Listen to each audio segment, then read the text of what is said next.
Green Line Breakdown, episode 14. What is up, everybody? I am your host, David Frumwell. How is everybody doing today? Special episode. Let's get right into it. Trade deadline has come and gone. And we, as a team, the Boston Celtics, in my eyes, have made smart, strategic, and dare I say the right moves this past season, this past week. Gonna get into the week of games before I get into the moves we made, and let's get right into it. So, where we go? Sunday against the Milwaukee Bucks. Bucks have a big argument going on. Do we trade Giannis? What do we do? A favor for him? Do we send him to the right team? Do we get assets back before he inevitably leaves come the end of the season? And it doesn't seem like Giannis is leaving the Bucks just yet. Thursday was the deadline. I'm recording this on Super Bowl Sunday, February 8th. From the reports, it seems that the Bucks didn't have the right fit in terms of getting assets back, but they were also trying to do Giannis a favor. And they didn't get the team he wanted. I think the remaining teams on his list were Minnesota and I believe the Miami Heat. The New York Knicks were a team that popped up. I don't know if he actually had interest to go there. And then the Warriors, which I heard he took off the table. So the Warriors were actually, if I read that right, had the best group of assets to give back to the Bucks, but I don't think Giannis wanted to go to California. He wanted to go to either Minnesota or Miami for no taxes. Yeah, I don't remember New York being one of the suitors at the end there. So I think Minnesota and the Heat were the big ones. Heat don't really have a lot to give out, and Minnesota was, from what I heard, trying to do a 4-team trade, doing whatever they could to get him, and it just wasn't enough in the end. I think Giannis is going to have more suitors available to him when the season is over, something that I think the Bucks can have a stronger move to make instead of at the deadline where desperation's kind of hitting. So Giannis doesn't move. He doesn't play against us on the Sunday game, and we take care of business against them. I mean, the Bucks without Giannis really are not much. You know, you had Miles Turner, you got a couple other guys that just really aren't moving the needle for them. They're kind of towards the bottom of the East right now. Not a great look, and we handled them at 107-79. It just wasn't close. Sunday, nice game. I got our shots in and took care of business. So, Dallas Mavericks in Dallas on Tuesday. The Boston Celtics edged that Dallas team out 110-100. Great game. This whole week, I really was looking for a kind of a strong push to blow yourself up to the NBA to, one, prime yourself for a good trade, to notify the rest of the league that you guys are formidable, that you are a team to be reckoned with this season, to not be slept on. The deadline is that big come out party for a lot of teams to say, we just got these players, we're rolling down the hill, we're going to vie for championships. Getting out these wins this week against teams that are not doing too well. Bucks not so much. Dallas has Cooper Flag. I saw a stat that it was over a 4-game stretch, and Cooper had like a 37-point per game, high rebounding, high assists, kind of the main factor in all the Dallas games. And there was a comment that said, not to hate, but has Jason Tatum ever had a stat line like this? And the top comment was, no, Jason Tatum has never lost 4 games in a row. So, yeah, great. Cooper Flag is a great player, number 1 pick for a reason. And he's kind of carrying the load for that entire Dallas team right now, because Anthony Davis is now gone. Trade to Washington Wizards. That was another big trade for a bunch of nobodies, and I think that's the end of his career, honestly. I think he's done. I don't think he's really coming back from this. I would be shocked. You just don't go to Washington and do much, and they're shutting him down for the rest of the season. So he's not playing at all this year, and then he's going to come back next year and do what? Washington has a lot of good young guys. AD's not really the addition where, wow, I'm moved. Not a great look for Washington. It never is. They're just kind of the pitfall of the league. So Dallas is really leaning into Cooper Flag and, get some drafting in there and do what you can do. I did see something else where it was Lakers were trying to make a push for some of Dallas's young guys, and Dallas has shut down all trades with the Lakers. They are butthurt for what Nico Harrison did. And I still, to this day, don't think that's Nico Harrison's fault. I think it was the NBA forcing that trade. Viewership to the Lakers, making a bigger push for these stars to be on big market teams, to get more traction for the league, to make more storylines, Lakers, Celtics, whatever it may be. I don't blame that on Nico. It was just such a lopsided trade. No, I don't think any sensible person would do that. And yeah, it just seemed fishy all around, especially Dallas getting the #1 pick with Cooper Flex. I don't blame them, but they've shut down trades with the Lakers, which I think is funny. So we handled them 110, 100. And then we move on to the Rockets. And what's funny is there's kind of a storyline with all these teams. The Bucks are kind of on the end of a run here. It's been like that the last 2 seasons, or last 3, honestly, if you go back to the both Pacers losses in the playoffs. But Bucks are kind of at the end. Dallas is kind of at the rebirth, even though we played against them in a championship 2 years ago. But Dallas is on the upswing. And you got the Rockets, who are even further into that build, with Ime Udoka at coach, our ex-coach, obviously. So Houston Rockets, that is a team we also took care of. And they're a team I thought would be better off. Now, they are in the West, and they're kind of going through a difficult patch at the moment. Alperen Sengun's going through some weird things. He was making misogynistic comments to a female ref. I don't know what that's about. Why would you ever say anything to any NBA, never mind a ref, but any worker associated with the NBA, whether that's a commentator, a ref, a team president, like whatever that may be? Why would you ever make mean comments, misogynistic, racist, whatever it may be? That is such a bad look. You are immediately going to get punished for that, which I think he apologized. I'm not sure if there's going to be any ramifications up until this point, but so dumb. That Adoko's got to be better first players on that case. Like, bad luck that you were cheating on your spouse at the time you were a Celtics coach, and not to relate it, saying, oh yeah, well,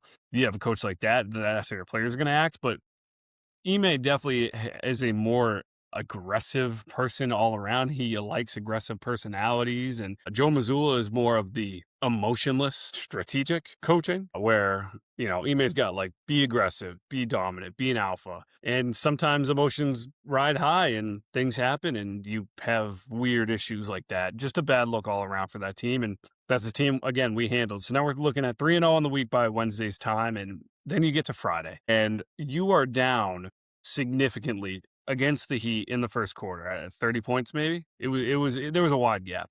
The worst 3-point shooting percentage in a first quarter. I don't have the stats in front of me, but it was like 1 to 18, 1 out of 18, I think. 3 points. Just go to the rim. Stop taking threes. We're not a team built on threes anymore. We have changed our genetic code. I don't know if that was obvious. We have changed the code. We are not what we are anymore. Completely alter that. Change that up. You don't need to just keep shooting. Defensive prowess, not turning the ball over, and getting good paint shots. And not to clown on them, because we were down by so much in the first quarter. But I actually wasn't watching this game, admittedly. I was getting text messages saying, look at how terrible they're doing. I turned on the fourth quarter, and the last few minutes, it's tied game. Derek White gets the go-ahead shot, and we're up. And we edge out a win, 98-96. I think there's always lessons. I talked about this last week. There's lessons to be learned in every game. I went back, watched this entire game, and I said to myself, this was something this Celtics team needed. They were down to a below average team. That's the way I look at the Heat. You don't get Giannis, you're below average. They kind of kick you in the mouth to begin. You take your shots and you just keep grinding it out and grinding it out. And Mazzulla spoke to this. Part of it was the crowd stayed in it the entire game. The players never quit. You grind it out, you grind it out, you grind it out, and you win that game 98-96. That is a win. Nobody's going to look at the score. Nobody's going to mention how you were down by so much. All it is a W in the stat sheet. And when we're cutting it this close, when we are 50, 60 games into the season, when the rankings are going to start to really drastically matter, these are wins you need on the stat sheet. And you got it done. And that is, credit to the makeup of this team. They are not a team where they're going to let their foot off the brake. They are going to keep chipping away and getting at you. The way I look at this, right, is Payton Pritchard is that kind of player where gritty, doing the annoying things, and they are annoying. This team is annoying for opponents. They just keep chipping at you, and they keep playing rough, physical, getting those paint shots, chip and chip and chip. It doesn't matter you're 30 points down, and then you're 20 points down, then you're 10 points down, and then you're shot away and you get that shot, and you play tough those last 20 seconds, and you get the win. That is the lesson learned, is always chip away. It's just the first quarter. There's 3 quarters left. They never gave up. Credit to that team. In past seasons, I don't see a lot of those kind of games, and they got it done. So credit to them. And then we had today, and I recorded this right after the Knicks game, and tough matchup. I'll get to this. We've had some genetic makeup changes on this team because of the trade deadline, which I won't mention yet. But you have a different lineup than what you've been doing the past 4 months. So you have a tough loss, I think, to New York, because you're fighting for the 2 and 3 seed at the moment, and I think they overtake you with this, because now we're the same record. I'm not really sure what the win. I think they have more wins on us this year, so I want to say they lap us on the 2 seed. Now we're neck and neck, but that is a tough loss. Again, you make hard changes at the trade deadline. It's going to be a while to get back up and running the way you want to be. But you're 4-1 on the week. Very good week. Pretty good wins. A lot of these against teams that you should beat, but that, like I said, that's the most important thing. It's a team across the court from you that you should beat them. Don't play around with them. New York's going to always play you tough. Now, again, it was 111-89, so they had some distance between you, but sometimes you're just going to take those losses, and you're fighting for the seeds in the end, and it's not going to matter the regular season matchups. It's going to be the playoff matchup against those two teams. That's where we are in the week. I think all in all, a good week. Some teams, and you had some good trades, some smart trades, not just with the Celtics. Around the league, it was busy trade deadline. So let's transition to that, right? Trade deadline. This is a trade deadline special. What did we do as a team? What did the league do? Boston Celtics. I've been saying for 2 months, rebounding, need a center. I didn't think we needed some absolute earth-shattering trade. I would have liked Sabonis. We were looking at Zubac, but in reality, all we kind of needed was a duplicate of Teoh. Someone who's putting up similar stats, maybe a little better, but not too far off, and having 2 of those guys on your depth would just dramatically change things. You didn't want to give up too much to go get a guy like that. With Zubac, there was a problem. I think they were asking for too many draft picks. Brad didn't want to give up too many picks. I thought eventually he would do something with them, but it didn't really come to that. Part of me thought he played it a tiny bit safe at the deadline. He did the right things, but I was kind of hoping for a little more change. We didn't get that. They took a different route. Some people are saying there was a little pressure on the owner to take the route they did. So the biggest one was we got Vucevic from the Chicago Bulls. In the way I look at it, it's basically a 1-to-1 swap for Anthony Simons. Everybody knew Anthony Simons was up on the trading block. They knew he was going to get swapped. He's been a great player. He's probably won us a couple games throughout the season, but I always felt like he never really matched with this team well. He's a great stat guy. He gets the points we needed. It just, we weren't going to be able to pay him. And that's the honest truth was we're going to get to the end of the season and somebody was going to offer him a better contract and we just weren't going to be able to do it because at the time we were tax strapped. So great player. I enjoyed watching him play, but I think him going to Chicago, actually, now that I think about this, I don't know about him going to Chicago is going to help him because they have 7 point guards or whatever, something crazy number. They traded for a bunch of point guards, but we got him in a 1-to-1 swap. It was Vucevic for Anthony Simons, and then we swapped their second round picks. And I'm okay. Like, that's basically, you do a second round pick swap in the NBA. Second rounders are crapshoots. First rounders are crapshoots at the time. In the bottom 15 picks of the NBA draft in the first round, you have no idea what you're getting. It's different than the NFL. Even the NFL is a crapshoot, but like NBA is drastically worse. So when you have a swap like that, I just look at the players, and that's a great deal. That really is a fair, great deal for both teams. I think the value is almost equitable. Anthony Simons is obviously younger, but you're only getting him for guaranteed for like 3 months. So there's no guarantee you extend him. And maybe that's their goal, but they have a lot of point guards. So I don't know what their deal is in Chicago. We get kind of a replicant of Teoh, most likely a little better rebounding. He's a little older. Vucevic is 36, 35. Center, that's old. But he's what we were looking for. Additional rebounding. He's a great rebounder. He's a great paint presence. I'm happy with that trade. I think the value added allows for a clear path for Tatum to come back. Shams Canaria mentioned today, actually, that Jason Tatum is now in 5-on-5s in practices. I think an announcement like that kind of indicates that he's coming back within, I would say by end of March, April-ish, a little time before the playoffs, maybe give him 10 games to kind of warm up, see where the team is there. But he is coming back because we've kind of decimated some of our depth. And this is where I got lost on some of these trades. So Vucevic, sorry, good trade. I enjoy it. I'm going to accept Brad Stevens for making that instead of going to get somebody else. I think, again, it only made our team better. It might take some time to get used to that lineup. They were doing double big lineups with him and Kata against the Heat, which is part of the reason we went down by so much. And then they did it again against the Knicks. And, we were kind of always 20 points away, 15 points away, 10 points away. So it's going to take a little while to get used to the lineup, but I don't think it's a bad move. I think it's the right thing to do. And then we didn't add any more players, but we dropped a lot. So we traded Xavier Tillman to the Charlotte Hornets in a salary dump. And we also got rid of Minot to the Brooklyn Nets, I believe, in a salary dump. So we got nothing back, maybe cash considerations. Nothing was mentioned. I didn't do much research into it. I just know we didn't get a player back or pick. That got us under the first apron and out of the luxury tax.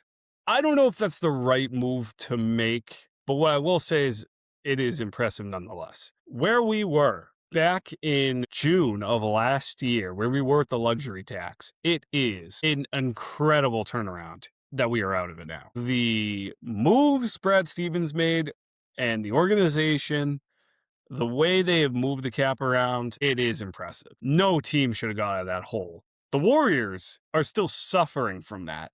They are not out of that hole. They're, I think, in the first apron, but I don't know how as a team, the way we were positioned, got into normal salary range. It opens up our future. The opportunities are admittedly endless, especially for the GM we have. So credit to him.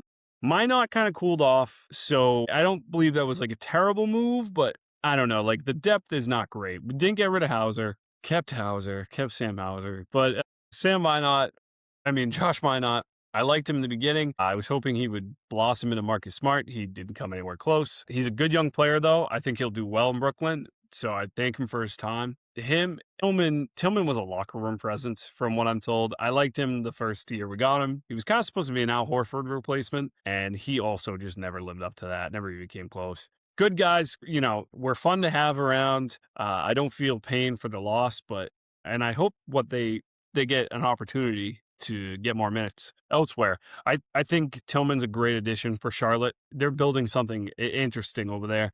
Brooklyn's kind of in a hole right now, so I know Minot's going to make the most of it. They're in a tough future, though. I like their jerseys. I like Brooklyn's jerseys. So, but good luck to both of those guys. Good on Brad Stevens for dumping the salary. My thought was we would actually go pick somebody up with all that room. So Lonzo Ball was cut. Cam Thomas was cut. I'm not saying those were like perfect additions or anything, but those are just guys I looked at and was like, hey, we have some depth pieces that we need filled. We had 2 open roster spots. I think we still have 1. Amari Williams, our second-round rookie this year, has been balling in the G League. So they brought him up. He filled the spot. He got some time in this game today. It was nice to watch. So there are moves to be made still. I think Brad left open to get a guy off the cutting floor. Unless, I haven't had too much thought on this. It could just be a spot for Tatum. I'm not really sure how that works, if there's an IR or what it may be, but good trade deadline. I'm walking away feeling confident about this team, feeling we made moves, especially with Vucevic, I think it is, to kind of make a run in the playoffs. I don't think you make that trade, especially with how his age. It's not like you're getting him for the next 3 years or anything like that. Or you may. Yeah, I can't speak to his athleticism or his conditioning. But that's more of a short-term move, I believe. So I think Tatum's going to be back within the month here, and we're going to make a run in those playoffs. But all around, good trade deadline. Getting under the tax is maybe the bigger thing in this. Curious what you guys think on that. Is Vucevic the bigger move or getting under the tax? Getting under the tax is surely more impressive, and it definitely allows us to be more mobile in the future. But good deadline. Good job, Celtics. So let me rattle off some of the otherworldly NBA teams. Just looking at the ESPN article here of winners and losers. The Cleveland Cavaliers are somehow a winner in this ESPN article. I don't believe that is true. You get rid of Darius Garland and you bring back James Harden. You also got Keon Ellis and Dennis Schroeder. I get it in those trades. But Harden is nothing now. Nothing. I liked him on the Rockets, of course. He has only come across as a problem. He's never been he's a regular season great, sure, but every time he's, Sixers, Nets, Clippers, when they get to the playoffs, they do not carry far with Harden as one of your primaries. Now, on Cleveland, he might not be that guy. You got Mitchell, you got Jared Allen, but I liked Garland. Apparently, Garland and Donovan Mitchell didn't like playing together. I don't know what that's about. They're a great team. Maybe they had issues. But I just think to call them the winner, that is a tough trade to make. I didn't like that. I think most people on NBA Twitter didn't enjoy that. It didn't really make sense to them. So that's fine, but just a tough move, I think. A couple of Jazz, Pacers, Wizards trade. Yep, all winners. AD, like I said, going to Washington. Trae Young in Washington. Trae Young and AD, not moving the needle. That doesn't impress me. I'm a casual, so speak on me, please, if you feel this is a game-changing move. Any Washington fans out there? Anybody? No? I didn't think so. But you know what? Utah, they got Jaren Jackson Jr., and Pacers ended up getting Zubac, which good. It replenishes the Miles Turner position. They ended up giving out those draft picks that Brad Stevens was unwilling to do so. I had a friend who believes that the Celtics probably could have made that trade for Zubac. I would have rathered Zubac, but they gave up a lot of draft picks. I don't like to give up too many. You only get 2 every year. Is it the Clippers that have no draft picks the next 5-6 years or something like that? When you're set up like that is kind of uncomfortable. I would always like to keep, and he's not a player where I'm throw them all at, Sabonis maybe, but yeah, I'm not giving all of my picks for Zubac. You're filling that Miles Turner role. I get it. I'm not sorry, Utah. Indiana probably had those picks to give out. So we're just going to, I don't know, it's like a B move, I would say. Memphis Grizzlies. The big thing was that they did not move Ja Morant, right? So they weren't getting a lot of value, is what I hear. Maybe Ja Morant is a great player still, but he has too much baggage. I think that is the simple thing. And they really couldn't move off of him. And I don't think they want to keep him around much. I think Ja Morant's a great player, right? But I think you've hit a wall in Memphis that he just screams a player that needs a change of scenery. I don't think there's anything wrong with him. I think he's had some issues in the past. I think the way the coaching staff and the organization has treated him in the last year because of that, albeit warranted, has kind of soured the relationship. So look to see them move off because it just didn't seem right. Of course, they didn't get the value that they wanted, but it doesn't seem like it's going to last. What's funny is Vucevic is listed as a winner. Is it because he's enjoyed a long career as a 15-year veteran and a 2-time All-Star, and he gets to play on a team that he always appreciated? I always love this. I'm a sucker. When a player is coming into Boston and all they do is say nice things. Just best fans in the world, the arena. I always love playing in the arena. I love hearing those things. And he was more than happy to get out of Chicago and come play for the Celtics. Do not blame him there. So Jose Alvarado to the New York Knicks, and right away, he made an impact. I mean, the game today, he was poking balls out, and they get rid of Yabusele and a second-round pick and turn it into Alvarado. He's going to be a great player for them. He's a player I would love to have on my team. He played a pretty significant amount today. So that's something to look in the future. He might be an issue for us. I can't, off the top of my head, think of any bigger trades. I think those are kind of the main ones. It's the trades that didn't happen. Those were the bigger stories. Warriors didn't really get much. AD to Washington. Giannis not getting traded to anybody, and Ja Morant not getting traded. So, trade deadline, always exciting in the NBA, always some big moves. There's not a move that was made that I look at any of these teams and go, wow, they are, and that includes the Celtics with Vucevic. I go, wow, they are a threat now. Alvarado to the Knicks might be the big one, but that is the state.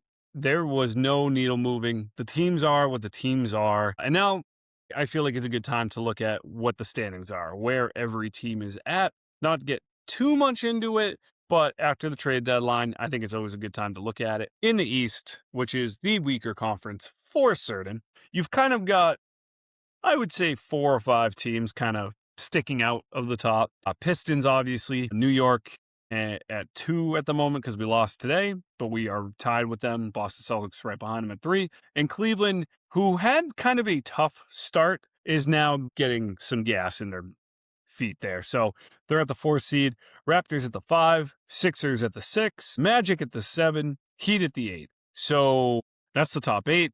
And then, Hawks, Hornets, Bulls, Bucks, Nets, Wizards, Pacers to round out the remaining teams. None of those teams I could see do anything. They're too far gone. They got rid of pieces more than they added, and the East is weak. So those top 8 teams, Heat and up, are really what you want to look at for the, remaining 38 and 10, 48, 30, 50, less than 30 games for most of these teams. So in the West, who didn't make a lot of jarring moves, I would say. Most of the teams in the West, I think, are comfortable with what they have. A lot of small depth pieces that will help them in the playoffs. But the teams are what the teams are.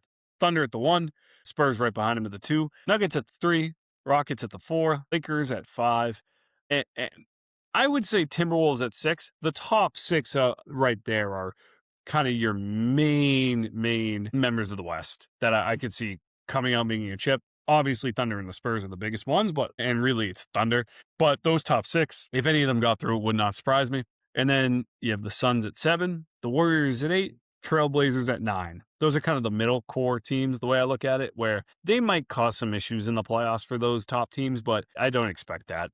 And then you've got Clippers, Grizzlies, Mavs, Jazz, Pelicans, Kings. They're not going to do nothing. They're not going to get in. They don't scare anybody, and they are just a tough. Now, admittedly, those teams might be better than the bottom 10 of the East, but that's what it is. So that's the standings in the NBA right now.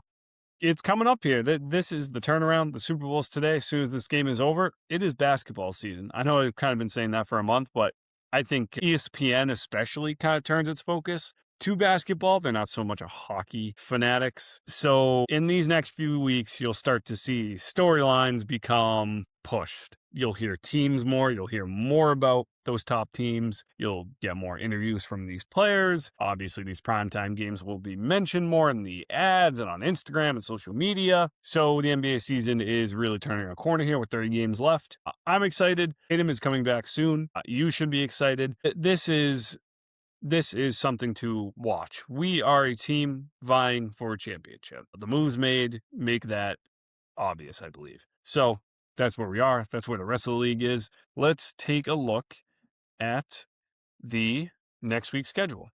And I will just pop it up here. What do you have in front of us? Chicago coming in Wednesday. Kind of an easy week. Not super easy, but yep, you have Chicago coming to the Boston Celtics. Is Anthony Simons going to have a 40-point game against us? I don't know. It seems like it. It's just, man, you make that trade, you play that team right away. And I don't know if he's going to be mad at us. It was such a short stint. It's tough to get traded to a team in the offseason and then not even make it past the trade deadline in a single season. It's tough on the families to move all the way out here. To make arrangements, living arrangements. I don't know. He's a younger guy. I don't know if he has kids or anything, but just talking theory here. Like, guys with kids, got to get them in school. Got to go through that whole process. And all of a sudden it's like, okay, now you're going to Chicago. Okay, great. That sucks. Got to do it all over again. And then he can sign anywhere. So that's always tough. It's tough for a person. I could just see him being pissed about that and having a really good game against us. We need these double bigs to really start getting going. Vucevic, Keita, Garza, just start getting comfortable. And then you get the Warriors on Thursday, late game, 10 o'clock, always sucks. Al Horford, don't let Al Horford do anything, beat him up. I saw a video, Al Horford was cheering on the Patriots to the Super Bowl. Very cool. Why didn't you just resign with us, Al? You put us in this position to go get these big guys, and you wanted to go with the Warriors to win a championship. I don't know what that was about. Everybody could have looked at that team and said, they are not winning a championship, you old kook. So don't let the Warriors beat you.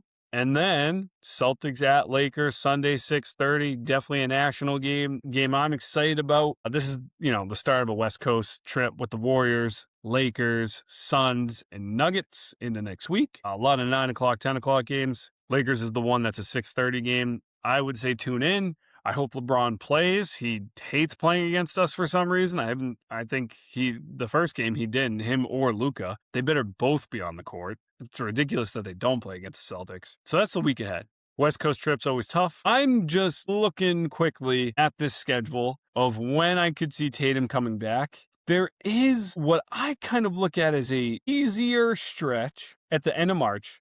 So the Thunder come and play us March 25th. Then we play the Hawks, the Hornets, the Hawks again, the Heat, the Bucks, the Raptors, and then the Hornets again. And then the Knicks on April 9th. So that is an easier stretch of teams, I believe, that he can kind of split back for. But I also heard that he wants to come back on an important game, which I don't know if that's the best idea. If anything, it'd be cooler to see you get some warm-up minutes in those games at the end, and then you get the Knicks on April 9th. That would be very cool. Again, this is all speculation. I'm just talking now, but it'd be something to see. He definitely needs to get in before playoffs, and the last regular season game is the 12th against the Magic. So, it gives him some time to warm up and get ready for the playoffs. That's it for today. Trade deadline has come and gone. The season is now kind of hitting its peak. You see a lot of good play after this football season is over, after the trade deadline is passed. Pressure starts mounting. The playoffs start becoming a little more clear, and the Boston Celtics do not shy away. Thanks for watching, guys. Hope you enjoyed this episode. I think next week we're going to have a couple of guests on, get some more insight on what they thought about the trades and where we feel like we're heading in these playoffs. Thanks again, and I'll see you guys next week. Go Celtics.